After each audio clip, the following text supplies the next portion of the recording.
কলকাতার লেদার কমপ্লেক্সের দূষিত কেমিক্যাল মিশ্রিত জল এবং বিভিন্ন পৌরসভার নোংরা জল বিদ্যাধরী নদীতে মিশে গিয়ে মারাত্মক ক্ষতি করছে হারুয়া, মিনাখা, সন্দেশখালীর মৎস্য চাষীদের। এই এলাকার অর্থনীতি মূলত মাছ চাষ ও মাছ ব্যবসার ওপর নির্ভরশীল। কিন্তু সম্প্রতি বাগজোলা খালের মাধ্যমে কুলটি লক গেট দিয়ে দূষিত জল সরাসরি বিদ্যাধরী নদীতে মিশে যাচ্ছে, ফলে ফিশারিতে ছাড়া মাছগুলি মারা যাচ্ছে। জলজ পরিবেশের মারাত্মক ক্ষতি হচ্ছে। মৎস্য চাষীদের দাবি, নদীর জল পরিশোধন করা না হলে আমাদের মাছ চাষ পুরোপুরি ধ্বংস হয়ে যাবে। এতে শুধু আমরাই নই, পুরো এলাকার অর্থনীতির ওপর ভয়ঙ্কর প্রভাব পড়বে।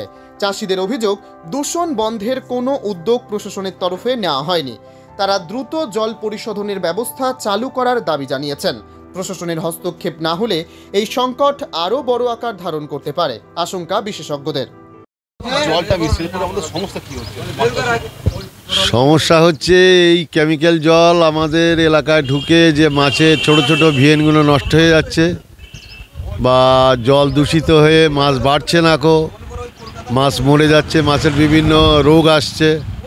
আগে যেমন ন্যাচারালভাবে যে আমাদের এই চাষগুলো হতো, ন্যাচারাল চাষ কোনো পদ্ধতিভাবে করি না আমরা, তা এই নদীর জল ঢুকিয়ে আমরা চাষগুলো করি।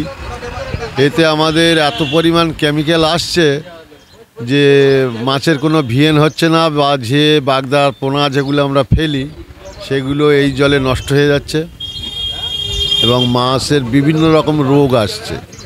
যে রোগগুলো আমরা ঠেকাতে পারছি না, তাতে আমাদের মাছ চাষের ব্যাপক ক্ষতি হচ্ছে। আমরা চাইছি যাতে এই জলটা শোধন করে যদি ছাড়ে, তাহলে আমাদের এই মাছ চাষের ক্ষেত্রে আমরা অনেক উপকৃত হই। পুরো কেমিক্যালযুক্ত জল, এই জলে প্রচুর পরিমাণ কেমিক্যাল আছে। যে কেমিক্যাল আমাদের ঢুকে জল ক্ষতি হচ্ছে, মাটি ক্ষতি হচ্ছে, পুরো মাছ চাষটাই আমাদের ক্ষতি হয়ে যাচ্ছে। আমার নাম সমীর সর্দার।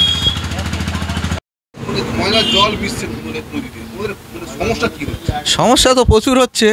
সমস্যার হাল তো অনেক চেষ্টা করলাম, কিন্তু চেষ্টা করে পাচ্ছি না। মাছের প্রচুর ক্ষতি হচ্ছে।